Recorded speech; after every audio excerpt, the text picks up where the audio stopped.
네, 금융회사가 유동성 위기에 처했을 때 선제적으로 자금을 지원하는 금융안정 개정이 야당 반대에 부딪혔습니다. 당초 정부가 목표로 내걸었던 상반기 도입은 무산이 됐고 연내 도입도 장담하기 어려운 상황이라고 합니다. 이 내용은 경제부 서영교 기자와 함께 나눠보겠습니다. 서 기자, 일단 금융안정 개정이란 개념이 좀 생소하기도 한데 정확히는 어떤 겁니까? 네, 금융안정 개정은 일시적으로 자금 조달에 어려움을 겪는 금융회사한테 유동성을 공급을 하는 제도를 말합니다. 네. 기금이나 펀드가 아니라 계정이라는 단어 때문에 조금 생소하다고 느낄 수도 있는데요. 은행이나 저축은행 예금 가입하신 분들은 5천만 원 한도 내에서 예금자 보호가 되는 건 대부분 아실 겁니다. 예금보험공사라는 곳에서 금융회사별로 보험료를 받아 예금보험기금이라는 걸 만들고 그 돈으로 예금자를 보호하는 건데요.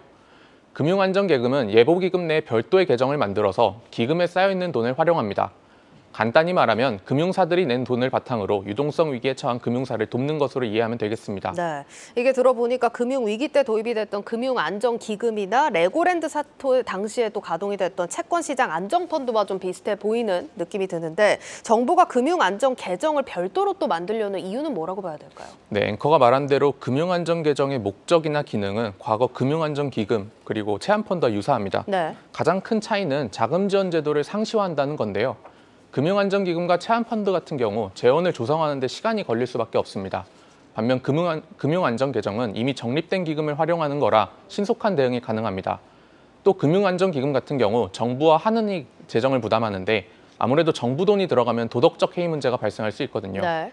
근데 금융안정개정은 금융회사들이 낸 예금보험료로 운영되기 때문에 도덕적 해이 논란에서 상대적으로 자유롭다는 점도 장점입니다. 이와 관련된 전문가 의견 들어보겠습니다. 공적 자금 투입이라는 게 국회를 통과해야 되는 문제가 있습니다. 혈세 부담 때문에. 그래서 빠른 시기에 선제적으로 대응하기가 어려워서 금융안정 개정을 둘 경우에는 금융당국의 판단으로 사실 국회 논의 이전에 사실 개입할 수 있다는 그런 장점은 있습니다. 예, 서 기자, 지금 금융안정 개정 논의가 처음 나온 게 작년이었는데 벌써 반년이 훌쩍 넘었음에도 진도가 안 나가고 있는 이유는 뭡니까? 네, 금융안정 개정을 도입하려면 예금자 보호법을 개정해야 하는데요. 네. 아무래도 예금자 보호법은 국회 문턱을 넘어야 하는 건데 소관 상임위원회인 국회 정무위원회에 현재 반년 넘게 계류 중인 상황입니다. 일부 야당 의원들이 법안 내용에 대해 반대하고 있어서인데요. 금융위는 올해 초 대통령 업무 보고에서 금융안정 개정을 상반기 중으로 가동하겠다는 목표를 내걸었습니다. 정무위 법안 소위 통과부터 국회 본회의 통과까지 최소 한 달 이상은 걸린다는 점은 감안하면 상반기 도입은 사실상 물 건너간 상황입니다. 네. 당장 오는 20일과 27일에 정무위 법안 소위가 열리거든요. 이달 중 통과가 안 될 경우 사실상 연내 도입도 쉽지 않다는 관측이 나오고 있습니다. 네, 그러니까 지금 일부 야당 의원들이 반대를 한다는데 그 이유도 궁금하네요. 네, 먼저 한국은행이 현재 유동성 공급이라는 기능을 하고 있거든요. 네. 근데 왜 굳이 별도의 이런 기구를 만들어야 하냐는 지적이 있습니다. 하지만 금안 개정은 한은의 유동성 지원을 대체하는 게 아니라 보완하는 역할을 한다고 봐야 합니다. 한은은 위기 상황 때 국고채나 통화안전증권을 담보로 대출을 해주거나 RP 매입 방식으로 유동성을 공급하는데요. 통상 6개월 이내에 단기 유동성 공급만 가능해 중장기 채권 차환이 막힌 경우 대응이 어렵습니다. 근데 금융안정 개정이 이를 보완할 수 있다는 거고요. 은행뿐만 아니라 저축은행, 보험, 증권사 등 대부분 금융업권에 대해 유동성 지원이 가능하다는 점도 차이입니다.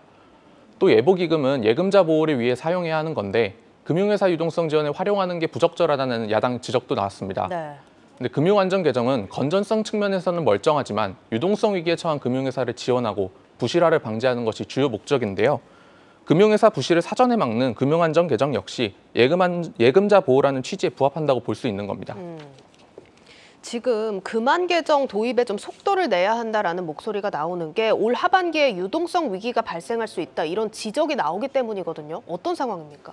네, 맞습니다. 어제 기획재정부, 금융위원회, 한국은행, 금융감독원 각 기관장들이 참여한 비상거시경제금융회의가 열렸는데요. 추경호 경제부총리가 이금융권 연체율 상승과 부동산 PF 부실 우려를 꼬집었습니다. 현재 정부가 인식하는 금융시장 리스크 요인을 짚어준 건데요.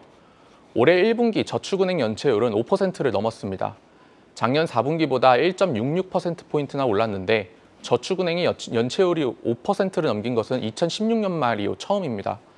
또 최근 조금 잠잠해지긴 했지만 부동산 PF 위기도 끝나지 않았다는 평가가 지배적인데요. 작년 레고랜드 사태 같은 수준의 시장 경색이 일어날 가능성은 제한적이지만 신용등급이 낮은 저축은행, 여전사 등은 자금 조달이 어려워지면서 유동성 위기에 처할 가능성이 있습니다. 이와 관련해 정용택 IBK 투자증권 연구원 얘기 들어보겠습니다. PF 대출 같은 리스크가 현실화돼서 사건이 터지면 1차적으로는 금리는 올라서 반응을 하죠. 리스크가 높은 채권들은 금리가 추가적으로 상승하면서 스프레드가 벌어지면서 네, 일단 지금까지 설명을 들었을 때는 금한 계정부 얼른 도입을 해야겠다라는 생각이 들긴 하는데 서 기자가 보기에는 현재 제도상의 문제는 전혀 없는 겁니까? 야당이 지적한 거랑 별개로 일부 한계가 있다고 좀 보여지는데요. 네. 현재 금융안전개정은 은행, 보험, 저축은행 같은 부보금융회사를 대상으로 두고 있습니다.